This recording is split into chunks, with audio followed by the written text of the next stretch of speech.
Hidup TV mempersembahkan Oase Rohani Katolik yang dibawakan oleh para imam Keuskupan Agung Jakarta. Selamat menyaksikan. Mandarin Station Listener, sahabat Oase Rohani Katolik, apa kabar? Kita berjumpa kembali hari ini dalam siaran Oase Rohani Katolik. Dan berbahagia sekali pada hari ini kita semua ditemani oleh Romo Diosesan Hieronimus Ridanto Aribowo Nata Antaka. Saya Bernadette Marita akan menemani Romo Danto dan Anda semua kurang lebih selama 1 jam ke depan. Sekarang marilah kita menyapa kepada Romo Danto yang sudah hadir di studio untuk Anda hari ini. Salam damai Romo. Salam damai juga. Apa kabar Romo? Luar biasa Mbak Marita. Luar biasa, amin Romo. Baiklah sahabat Oase Rohani Katolik, kita awali jumpa kita dengan sebuah doa yang akan dipimpin oleh Romo Danto. Para pendengar ORK terkasih, mari kita siapkan hati dan budi kita untuk membuka renungan kita sepanjang pagi hari ini. Dalam nama Bapa dan Putra dan Roh Kudus, amin. Haleluya. Allah, kami bersuka cita karena Kristus Putramu telah bangkit. Terpujilah Engkau ya Bapa yang telah melimpahkan segala karunia kepada kami sampai saat ini. Engkau telah menanamkan iman yang benar, iman kebangkitan.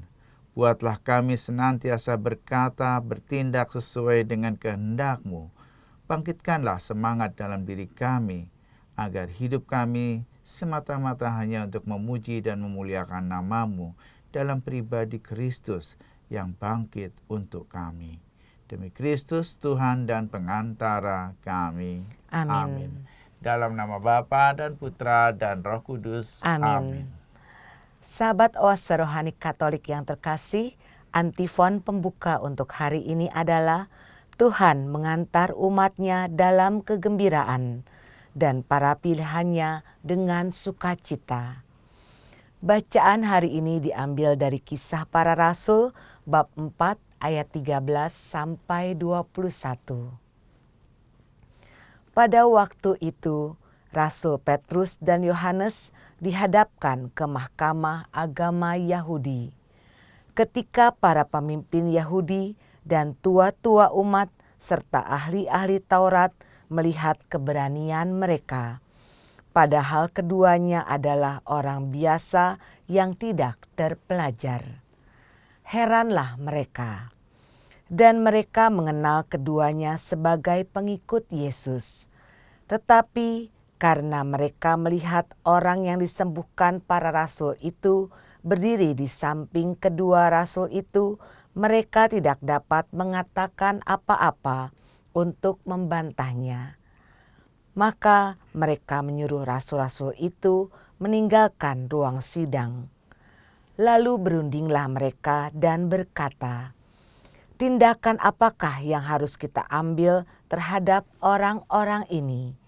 Sebab telah nyata kepada semua penduduk Yerusalem bahwa mereka telah mengadakan suatu mukjizat yang mencolok dan kita tidak dapat menyangkalnya.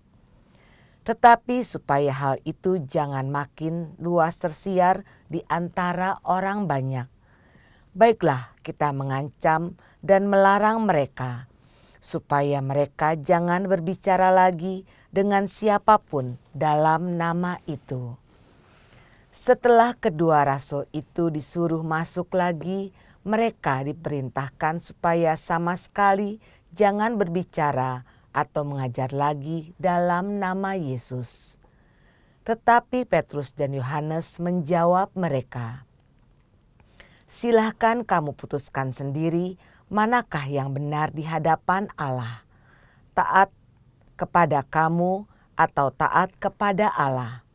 Sebab tidak mungkin bagi kami untuk tidak berkata apa-apa tentang apa yang telah kami lihat dan telah kami dengar." Mereka semakin keras mengancam rasul-rasul itu, tetapi akhirnya melepaskan mereka juga. Sebab sidang tidak melihat jalan untuk menghukum mereka, karena takut akan orang banyak yang memuliakan nama Tuhan berhubung dengan apa yang telah terjadi. Demikianlah sabda Tuhan. Syukur kepada Allah. Sahabat Oase Rohani Katolik, mari kita tanggapi sabda Tuhan dengan Mazmur tanggapan. Aku bersyukur kepadamu sebab Engkau telah menjawab aku. Aku bersyukur kepadamu sebab Engkau telah menjawab aku.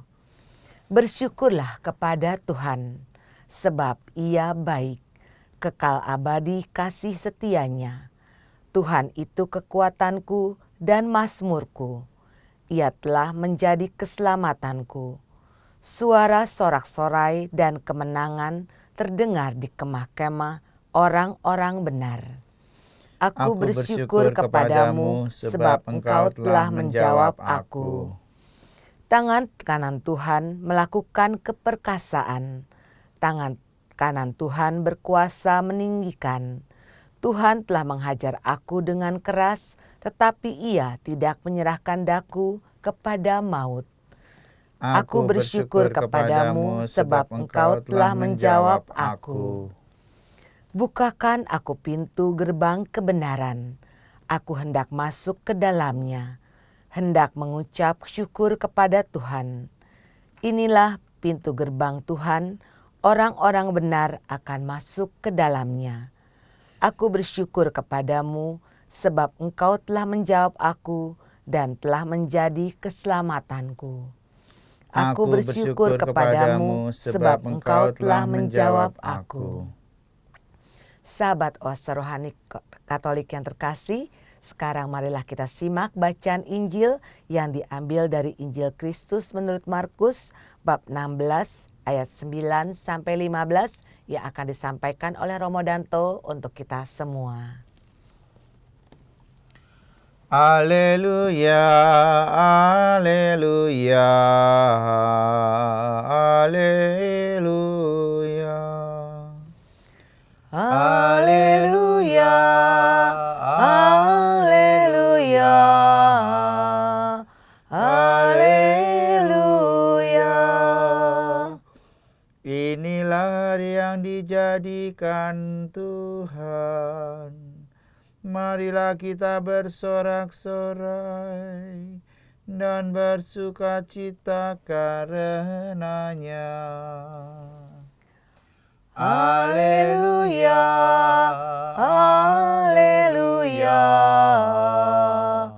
haleluya. Tuhan sertamu Dan sertamu juga.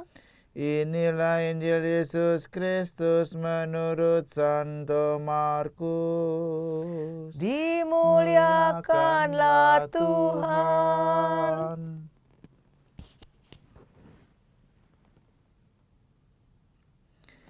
Setelah Yesus bangkit dari antara orang mati, pagi-pagi pada hari pertama minggu itu, Ia mula-mula menampakkan dirinya kepada Maria Magdalena.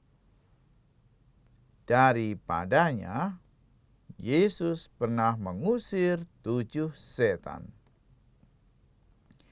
Lalu Maria Magdalena pergi memberitahukannya kepada mereka yang selalu mengiringi Yesus dan yang pada waktu itu sedang berkabung dan menangis. Tetapi ketika mereka mendengar bahwa Yesus hidup dan telah dilihat olehnya, mereka tidak percaya.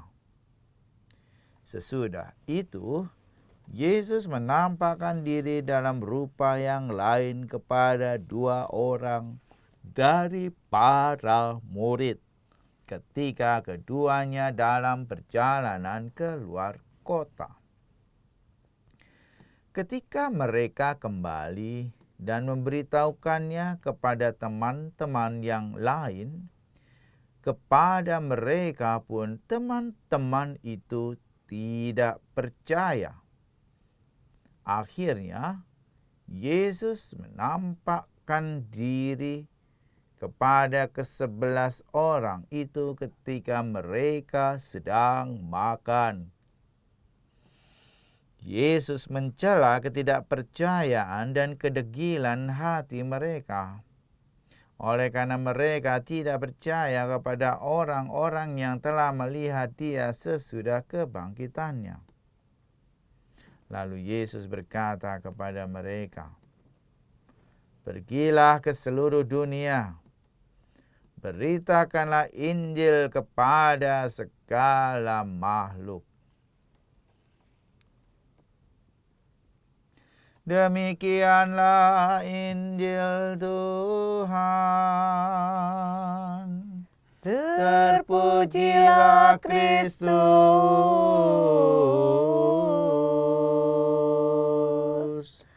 Sahabat Oase Rohani Katolik, setelah kita menyimak firman-firman Tuhan pada hari ini, marilah kita bersama-sama menyimak permenungan yang akan disampaikan oleh Romo Danto untuk kita semua. Romo, dari firman-firman Tuhan hari ini, kiranya permenungan apakah yang ingin disampaikan kepada sahabat Oase Rohani Katolik? Baiklah, hari Minggu ini adalah masih dalam oktav Paskah, hari ke-7 dalam oktav Paskah. Warna kebangkitan Tuhan, warna sukacita, warna kegembiraan dengan dekorasi dengan warna masih serba putih mendominasi seluruh liturgi kita pada hari Sabtu ini. Terlebih jika kita melihat bacaan-bacaan pada hari ini, bacaan masih berbicara terkait dengan peristiwa-peristiwa di sekitar kebangkitan Tuhan Yesus. Bacaan Injil misalnya kita menemukan bagaimana Yesus menampakkan diri kepada Maria Magdalena. Dalam bacaan Kisah Para Rasul, kita temukan dua rasul Tuhan, yaitu Petrus dan Yohanes, yang berani mengajar dalam nama Yesus. Bahkan mereka tidak takut menantang mahkamah agama Yahudi karena resikonya adalah nyawa. Dan tampaknya dua murid ini lebih memilih taat kepada Allah dan melakukan kehendak-Nya. Dari Mazmur tanggapan kita lihat bagaimana suasana dan nuansa bersyukur masih mendominasi para pemazmur ini. Aku bersyukur kepadamu. Ya, Mazmur tanggapan yang bersifat syukur. Sebab Engkau telah menjawab aku. Syukur bahwa Allah mendengarkan doaku. Syukur bahwa Allah mengutus penebusnya, yaitu putranya sendiri yang kini bangkit. Rasa syukur menjadi warna dominan dalam Mazmur tanggapan. Dalam bait pengantar Injil, kita masih merasakan nuansa Paskah itu. Inilah hari yang dijadikan Tuhan. Marilah kita bersorak-sorai dan bersuka cita karenanya. Bait pengantar Injil mengajak kita mengalami kegembiraan Gaudeo, karena Allah telah bangkit. Karena hari yang dijadikan Tuhan kini dapat kita rayakan dan kita rasakan. Karena itu marilah kita bersorak-sorai dan bersuka cita karenanya. Itulah sepintas pesan bacaan yang dapat kita simpulkan baik dari bacaan Kisah Para Rasul pada bacaan pertama maupun Injil Markus pada bacaan Injil. Ya, terima kasih Romo. Memang suasana Paskah masih tetap kita rasakan ya Romo. Iya, betul sekali. Bagaimana sekarang kalau kita membahasnya satu persatu Romo, dengan senang dari hati. Kisah Para Rasul. Iya. Iya. Rasul Petrus dan Rasul Yohanes dihadapkan ke mahkamah agama Yahudi. Betul. Mengapa mereka dihadapkan ke mahkamah agama Yahudi, Pak? Jadi peristiwanya setelah Yesus itu wafat, kemudian dikubur, ya, lalu para murid seperti orang-orang yang kehilangan induknya, tetapi semangat mewartakan masih berapi-api. Karena dalam diri mereka, Yesus tidak mati. Yesus hidup. Yesus ada di dalam hati mereka. Yesus yang hidup itu pula lah yang mendorong dua murid ini, rasul ini, Yohanes dan Petrus, untuk tetap mewartakan Yesus yang diimaninya. Mengapa Yohanes dan Petrus? Dua rasul ini rasul yang sangat spesial. Ya. Kita akan melihat bahwa selama masa Paskah sampai dengan nanti Pentakosta, bacaan-bacaan dalam misa harian senantiasa diambil dari kisah para rasul. Mereka berkelanjutan untuk melihat apa yang terjadi setelah Yesus bangkit. Apa yang terjadi dengan para murid ketika gurunya tidak ada. Apa yang mereka wartakan dan bagaimana para murid ini membuat bangsa-bangsa mengenal Yesus. Dalam bacaan pertama 27 April ini ditampilkan dua sosok rasul, yaitu Petrus dan Yohanes. Dua-duanya dicintai oleh Yesus karena yang satu rasul tertua dan yang satu rasul yang termuda. Baik Petrus maupun Yohanes pula lah yang mengalami panggilan-panggilan istimewa ketika Yesus dalam peristiwa yang sangat kritis. Peristiwa transfigurasi misalnya yang kita rayakan setiap tanggal 6 Agustus, pesta Yesus dimuliakan. Yang ada di sana 3 rasul, Petrus, Yohanes, Yakobus. Dan mereka mengalami siapa? Mengalami Yesus di Gunung Tabor, mengalami perubahan karena kainnya, pakaiannya putih berkilau-kilauan, dengan didampingi oleh Musa dan Elia di sampingnya. Dalam bacaan Minggu Prapaskah kedua tahun C, proses dan peristiwa transfigurasi ini dibacakan lagi 2 kali ya. Tahun C itu pada pesta Yesus dimuliakan, dan juga pada Minggu Prapaskah yang kedua. Ya. Nah, di situ nama Petrus dan Yohanes muncul lagi.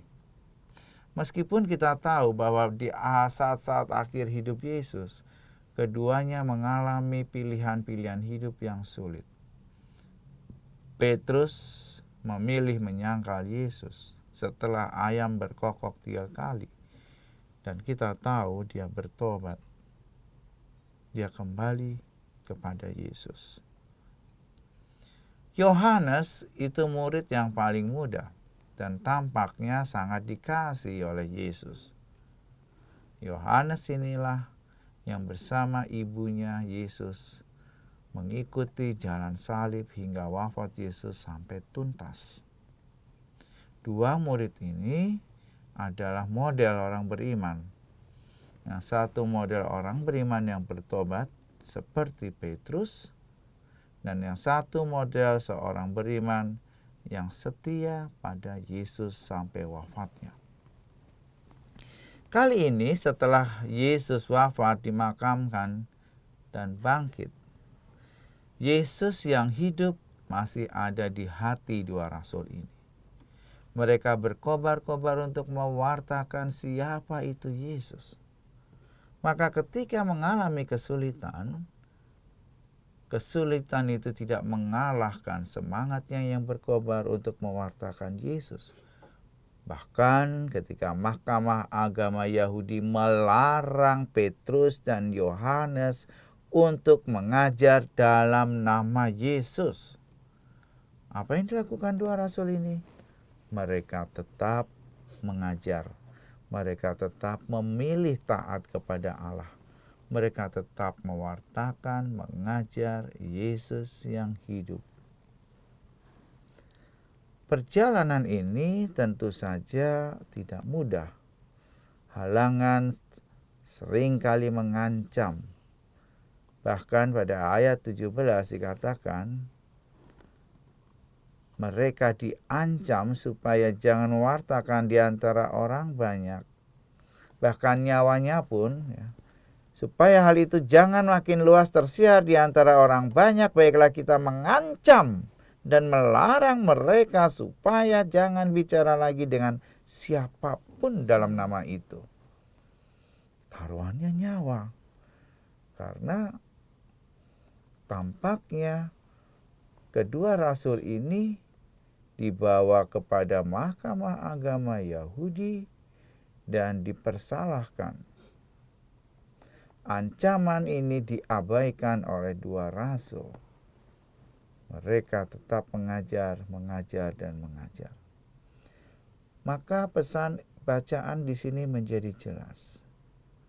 Relasi dengan Yesus yang hidup, relasi dengan Yesus yang bangkit, mendorong orang untuk lebih setia pada imannya, mewartakan Kristus yang bangkit dan hidup melalui hidupnya sendiri, meskipun ia tahu ada banyak ancaman dan resiko atas hidupnya pribadi.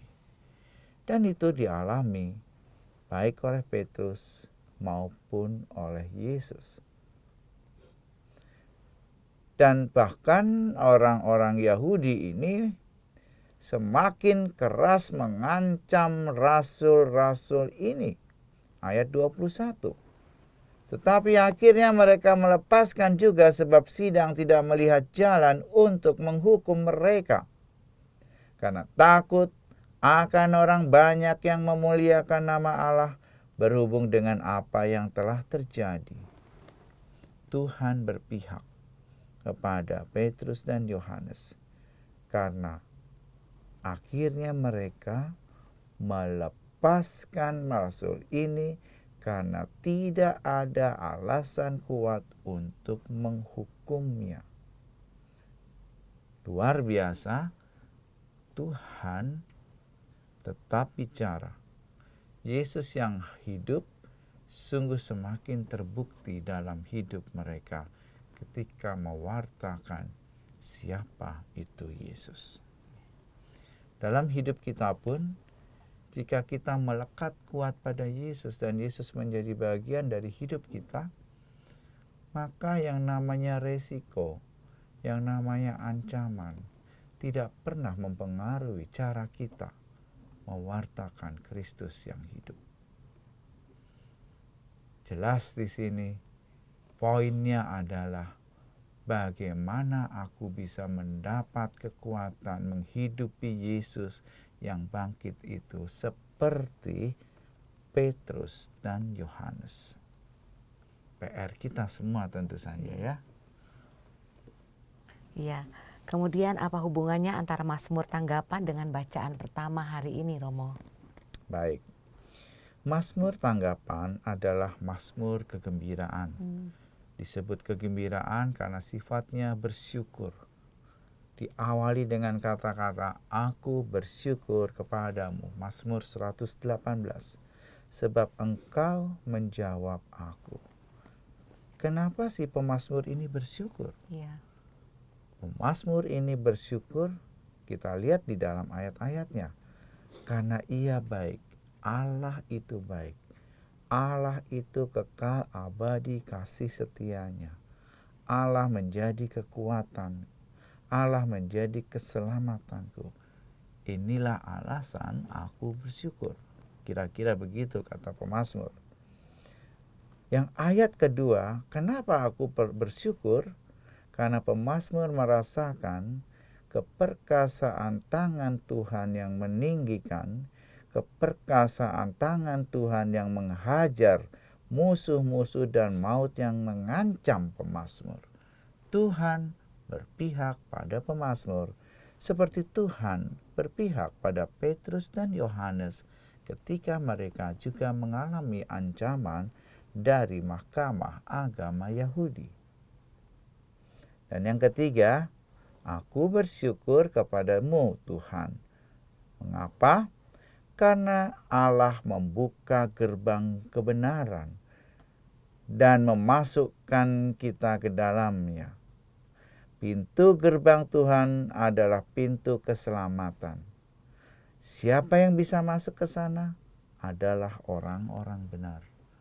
Maka aku bersyukur karena kemurahan Tuhan yang membuka pintunya lebar-lebar untuk kita yang percaya kepadanya, untuk kita yang mengimaninya, untuk kita yang menjadikan Allah sebagai benteng keselamatan. Dalam bacaan pertama, Petrus dan Yohanes sungguh merasakan benteng keselamatan Allah. Yesus yang hidup dan bangkit diwartakannya. Petrus dan Yohanes mengalami ancaman hidup, ancaman di penjara, karena dihadapkan pada Mahkamah Agama Yahudi. Tapi tampaknya tangan Tuhan berpihak pada mereka. Aku bersyukur kepadamu sebab engkau menjawab aku dan telah menjadi keselamatanku. Kira-kira kalau dirumuskan menurut pemazmur dalam Mazmur 118, seperti itu. Allah menyelamatkan Rasul Petrus dan Yohanes dari ancaman Mahkamah Agama Yahudi. Lalu di mana kaitannya? Kaitannya jelas. Selama kita mewartakan Kristus, selama kita setia dan percaya kepadanya, jangan pernah takut, karena Allah senantiasa menyertai kita. Dalam hidup sehari-hari pun, jika kita mengalami kesulitan hidup, krisis finansial, kesulitan relasi pasangan suami istri, bahkan hubungan yang kurang baik dengan anak-anak, kita kerap lari, bukan hanya lari dari mereka, tapi juga lari dari Allah. Bacaan pertama mengajak kita tetap setia kepada Allah, menjadikan Allah sebagai sumber dan kekuatan hidupku, seperti yang dialami Petrus dan Yohanes. Problemnya adalah, apakah aku masih setia pada Allah? Apakah Allah tetap menjadi andalanku ketika aku mengalami krisis hidup? Krisis dengan resiko kematian, resiko maut, dan ancaman atas hidupku. Terima kasih Romo. Baiklah sahabat Oase Rohani Katolik, marilah kita resapkan dalam hati sanubari kita apa yang sudah disampaikan oleh Romo Danto di bagian pertama ini. Dan kami akan kembali setelah jeda berikut ini. Hidup TV mempersembahkan Oase Rohani Katolik yang dibawakan oleh para imam Keuskupan Agung Jakarta. Selamat menyaksikan. Mandarin Station Listener, sahabat Oase Rohani Katolik, kembali Anda menyimak siaran Oase Rohani Katolik hari ini. Dan masih bersama kita Romo Hieronimus Ridanto Aribowo Nata Antaka. Saya Bernadette Marita akan menemani Romo Danto dan Anda semua sampai di penghujung acara nanti. Saya ingatkan kepada Anda yang mau bertanya atau mengirimkan usul dan saran, silahkan menghubungi kami melalui pesan singkat di nomor handphone 0882 9019 0900. Sekali lagi 0882 9019 0900. Baiklah, kembali Anda menyimak permenungan dari Romo Danto untuk kita semua. Romo, bisakah Romo mengulang sedikit bagian pertama tadi agar pendengar Oase Rohani Katolik terkasih yang baru bergabung dengan kita bisa menyimaknya? Oh, baiklah.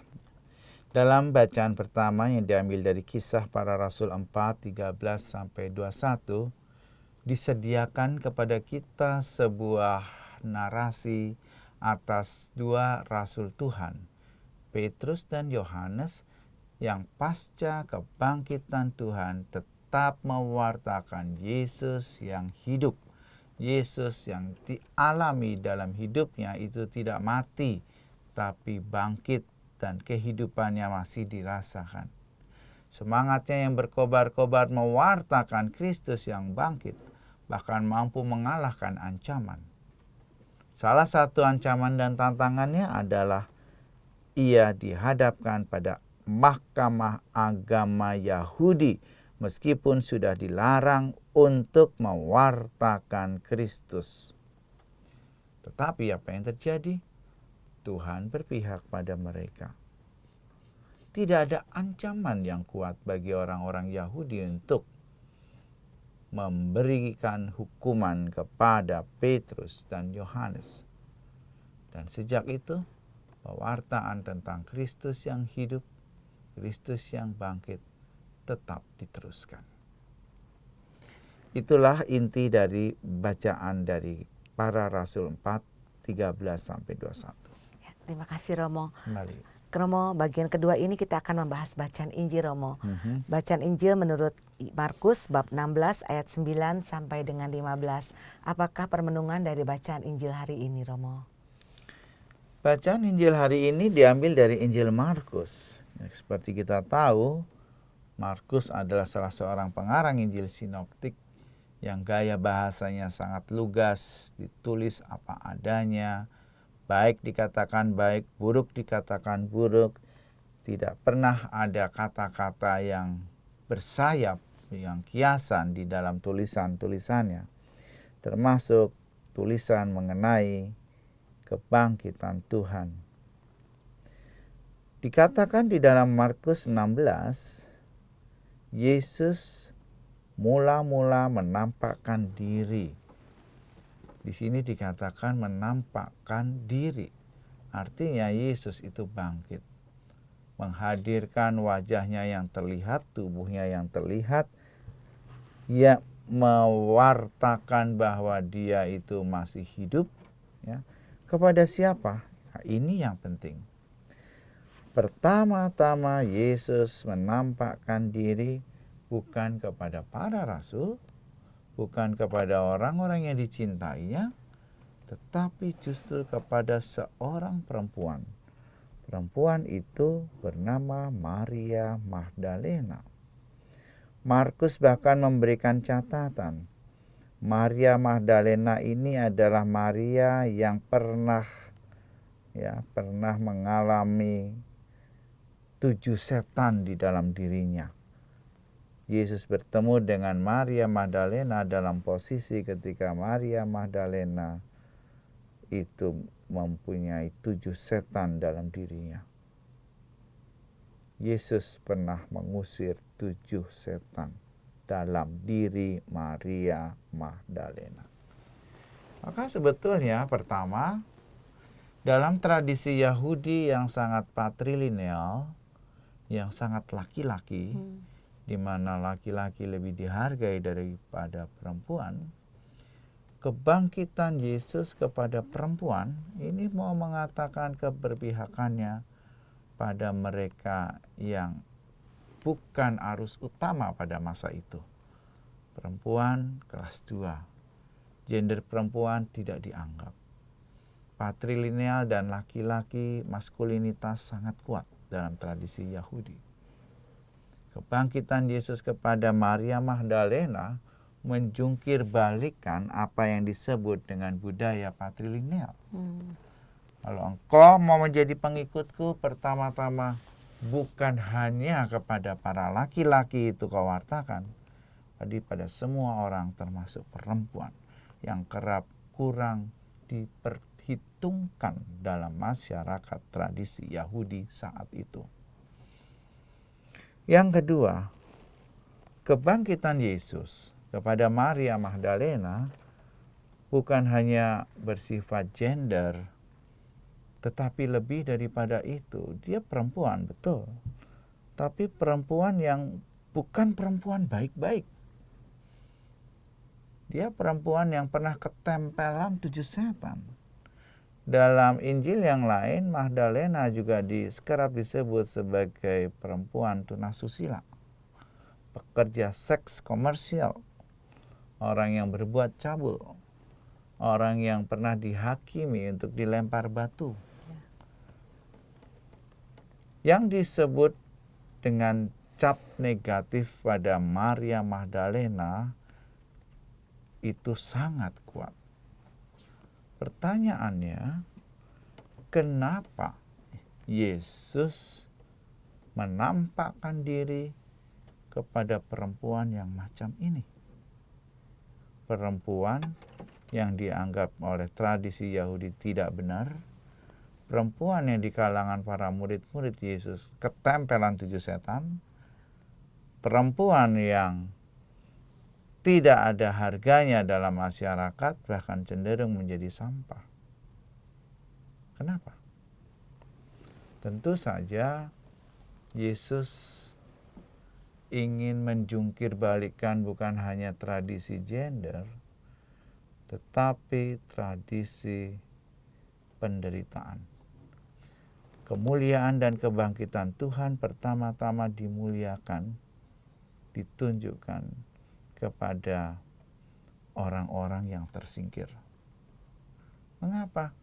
Karena mereka sungguh bisa mengalami Yesus yang hidup, Yesus yang bangkit. Seperti Maria Magdalena, dia sadar bukan perempuan baik-baik. Tetapi ketika ia disembuhkan oleh Yesus, dia menjadi pengikut Yesus. Lebih daripada itu, Maria Magdalena seperti mengandalkan hidupnya pada Yesus, bukan sebagai seorang laki-laki atau sebagai seorang pria, tetapi sebagai seorang penyelamat. Ia menyelamatkan hidupku, ia mengangkat aku dari sampah, ia membuat aku berharga, ia membuat aku bermakna, ia membuat aku menjadi wanita baik-baik. Dan rupanya pengalaman ini menjadi pengalaman yang hidup bagi Maria Magdalena. Pengalaman hidup karena dia menjadi a lady. Dia menjadi perempuan bermartabat, berharga.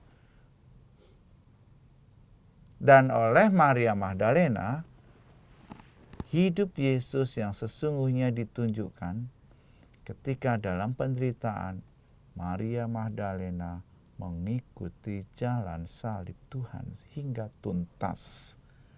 Bersama dengan Yohanes, bersama dengan ibunya Maria, dalam Injil yang lain yaitu Injil Yohanes, Maria Magdalena disebut namanya ketika Yesus disalib dan menghembuskan nafas terakhir.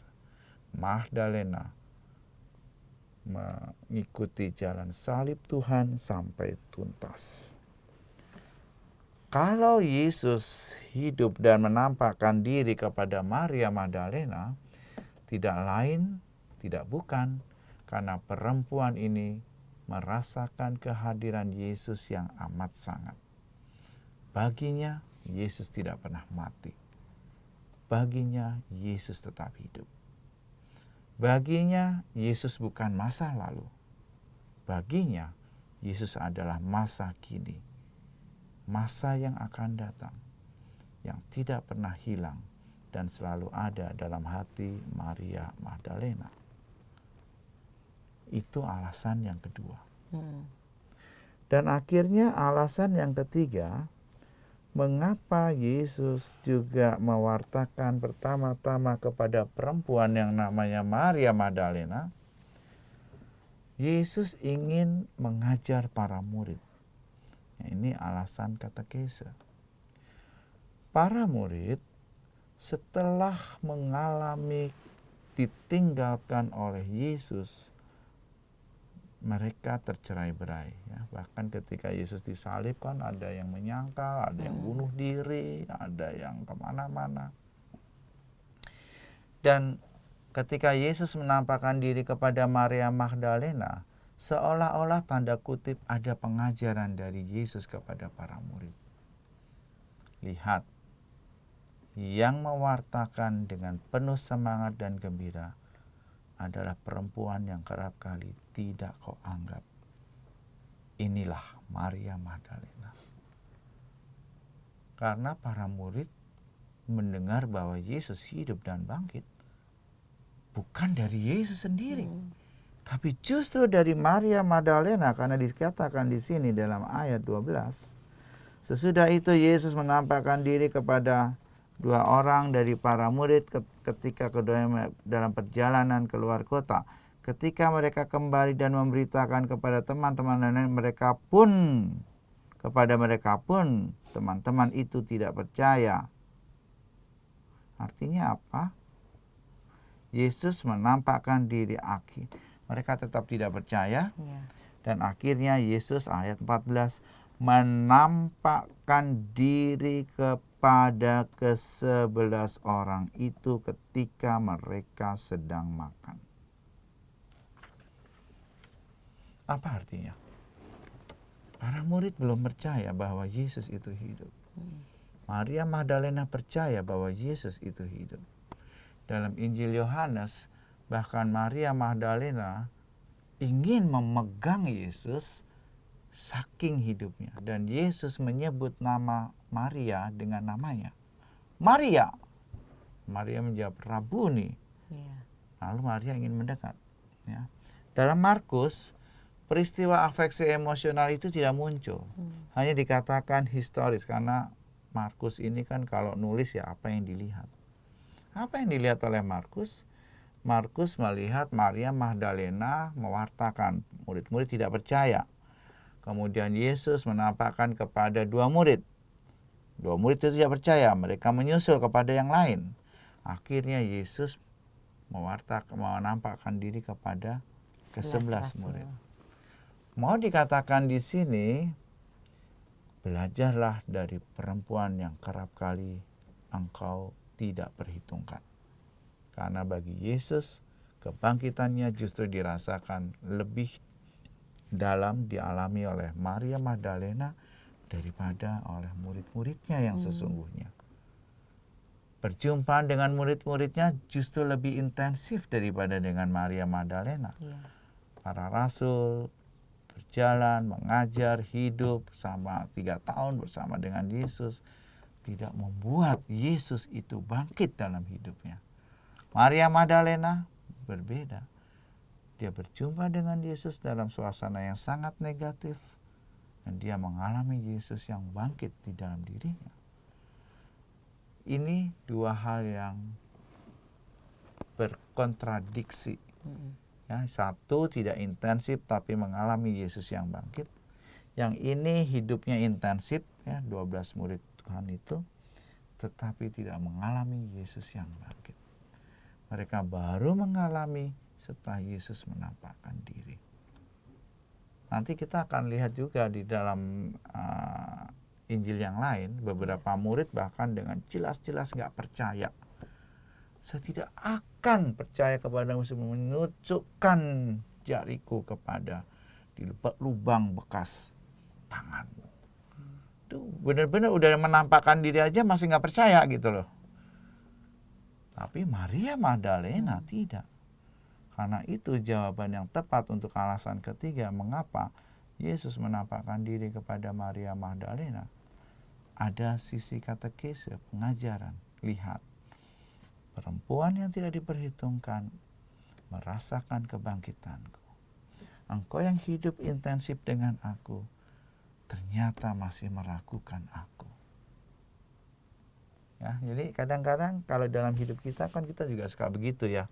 Kita merasa diri dekat dengan Yesus karena kita kan baptisnya dari bayi, setiap minggu ke gereja, sekolah di sekolah Katolik. Tapi apa betul ketika engkau mengalami krisis, engkau tetap mengalami Yesus yang hidup dan bangkit dalam dirimu, atau engkau meragukan Yesus? Berbeda dengan mereka yang mungkin baru kenal Yesus ketika dewasa gitu ya. Baru sekian tahun, tapi luar biasa pelayanannya karena mengalami Yesus yang hidup.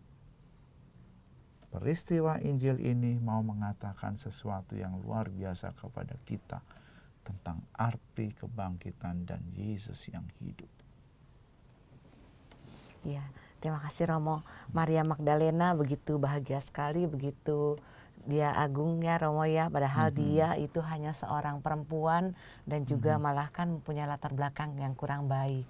Tetapi Yesus justru ingin menampakkan diri pada Betul. Maria Magdalena. Betul. Kemudian Romo, apa konteksnya dengan manusia zaman sekarang tentang pengalaman Maria Magdalena ini? Kadang-kadang kita tuh bertemu dengan orang, berelasi dengan orang, dengan lebih mudah menggunakan kacamata kita. Kacamata kita yang lebih mudah menghakimi baik dan buruk. Orang ini baik, orang ini buruk.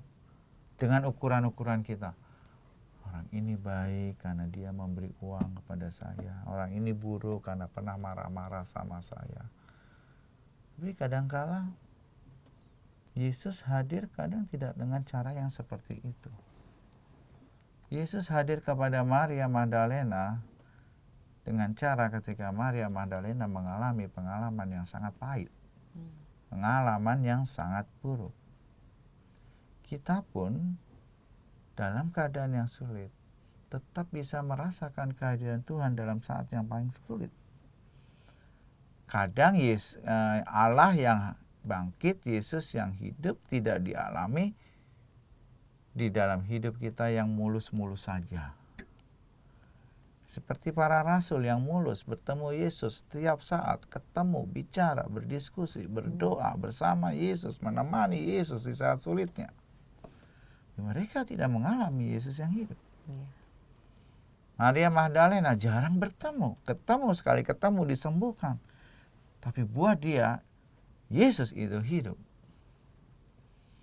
Kadang-kala Allah ditemukan ketika kita mengalami masa-masa sulit dalam hidup.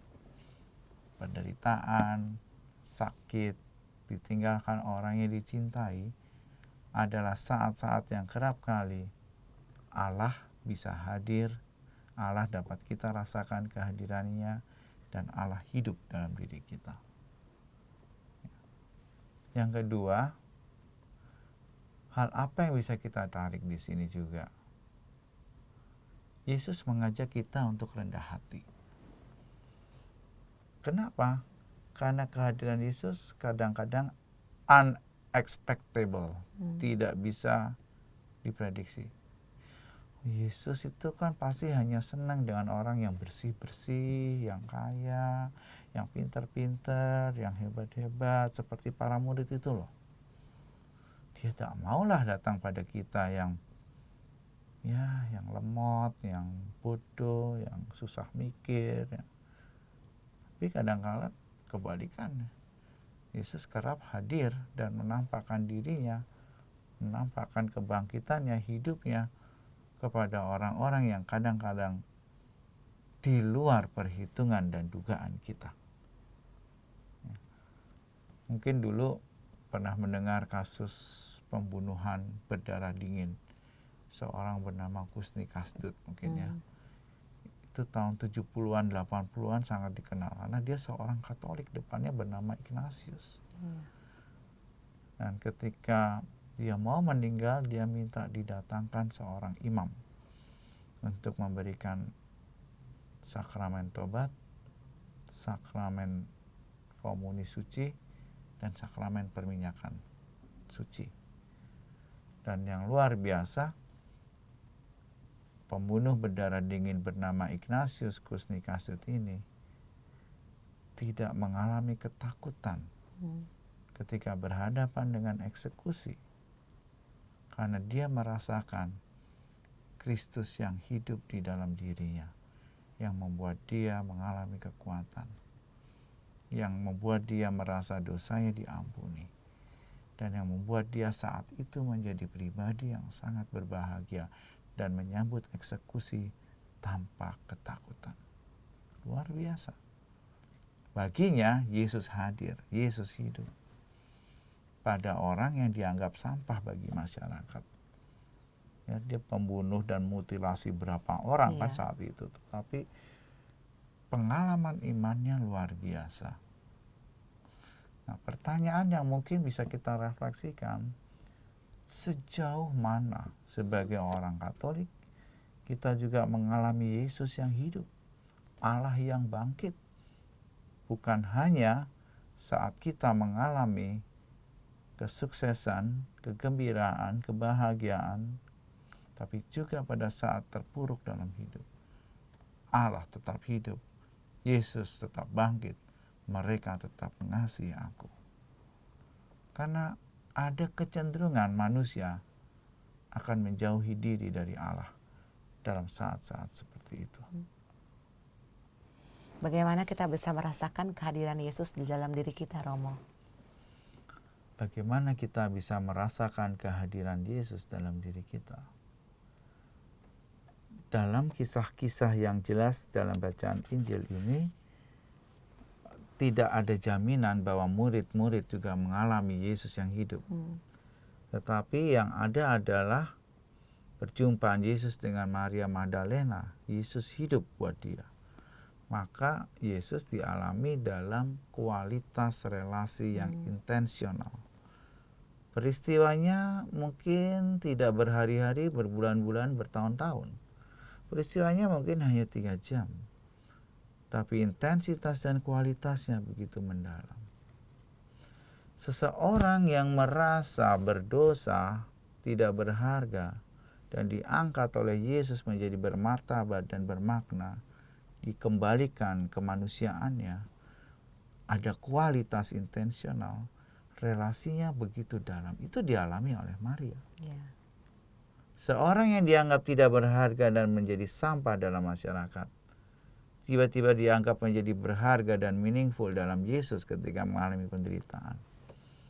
Pengalaman ini adalah pengalaman yang intens. Ada relasi pribadi yang diberi kualitas. Dan kualitasnya menjadi sangat nyata ketika Yesus tidak ada lagi di dunia. Karena dia telah mengalami gemanya. Gemanya dirasakan. Bahkan ketika Yesus sudah mati dan hanya tinggal mau bangkit, kehidupannya dirasakan oleh Maria Magdalena. Maka kalau pertanyaannya sejauh mana? Sejauh relasi dengan Yesus diberi kualitas dan intensitasnya mendalam. Intensitas dan kualitas tidak berkaitan atau tidak paralel dengan lamanya waktu, karena para rasul lebih lama bergaul dengan Yesus daripada Maria Magdalena. Juga tidak berkaitan dengan kehidupan bersama. Pasangan suami istri tiba-tiba bisa cerai meskipun hidup bersama puluhan tahun. Tapi ditentukan dari kualitas relasi dan yang semakin intens. Ya. Terima kasih Romo. Romo, adakah pesan-pesan kepada sahabat Oase Rohani Katolik berhubung dengan bacaan Injil pada hari ini, Romo? Pesan-pesan saya adalah alamilah Yesus yang hidup. Gemakanlah Yesus yang bangkit dalam hidup kita. Itu hanya terjadi kalau Anda punya kualitas relasi yang baik. Kalau Anda punya intensitas relasi dengan Yesus yang sungguh hidup dan menghidupi dirimu. Terima kasih Romo. Sama-sama. Baiklah sahabat Oase Rohani Katolik, dengan demikian usailah sudah Oase Rohani Katolik kita pada hari ini. Maka Romo Diosesan Hieronymus Ridanto Aribowo Nata Antaka dan saya Bernadette Marita undur diri dari ruang dengar Anda. Kami mengucapkan salam damai, tetap semangat dan tersenyum. Kita akan tutup jumpa kita dengan doa penutup dan berkat Tuhan melalui Romo Danto. Mari kita satukan dalam diri kita doa bersama Yesus. Dalam nama Bapa dan Putra dan Roh Kudus. Amin. Allah Bapa yang penuh kasih, kami bersyukur boleh mengalami Yesus yang hidup dan bangkit. Biarkanlah kebangkitannya mendorong hidup kami untuk semakin mengalami perjumpaannya yang intens. Biarlah kebangkitannya menghidupi hidup kami, dan dengan demikian kami boleh semakin mencintai Engkau dengan setia. Tuhan, ajarlah kami untuk mengimani Engkau, ajarlah kami untuk mewartakan Kristus yang bangkit, agar warta gembira itu bukan saja untuk diriku, untuk orang-orang di sekitarku, tetapi juga untuk semua bangsa. Semoga pewartaan kabar gembira kepada seluruh dunia, pewartaan kabar gembira kepada segala makhluk, senantiasa menjadi bagian dari hidup kami. Demi Yesus Kristus, Tuhan dan pengantara kami. Amin. Tuhan sertamu Dan sertamu juga. Semoga kita diberkati oleh Allah yang Maha Kuasa, dalam nama Bapa dan Putra dan Roh Kudus. Amin. Baiklah sahabat Oase Rohani Katolik, terima kasih untuk pertemuan kita pada hari ini. Sampai jumpa lagi di acara siaran Oase Rohani Katolik berikutnya. Mari amalkan Pancasila, Kita berhikmat, bangsa bermartabat. Demikianlah Oase Rohani Katolik yang dibawakan oleh para imam Keuskupan Agung Jakarta. Tuhan memberkati.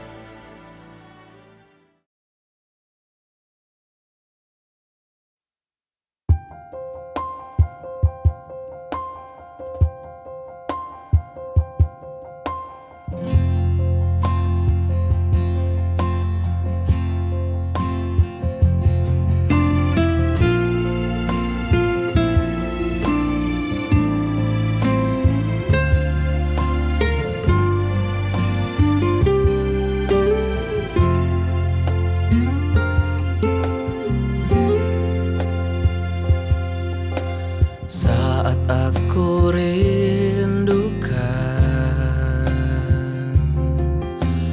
kehadiran-Mu Tuhan, yang memberiku ketenangan dalam setiap jalan hidupku. Lalu aku berdoa dengan segenap jiwa, berharap datang kasih-Mu sekarang. Tuhan, Kau memberkatiku. Terima kasih, Kau yakinkanku bahwa Kau ada dan mengasihiku. Ku puji Engkau selama hidupku, tak lagi ku meragukan-Mu. Terima kasih, Kau yakinkanku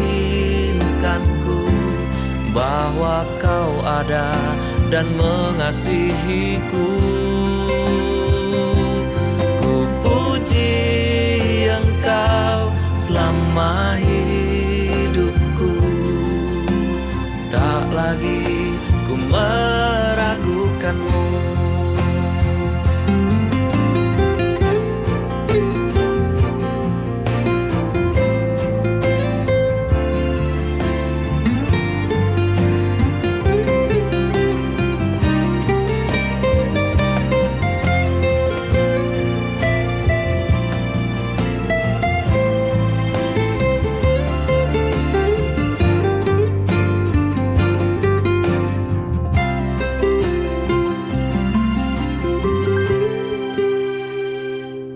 Ku puji Engkau selama hidupku, tak lagi ku meragukan-Mu, tak lagi ku meragukan-Mu.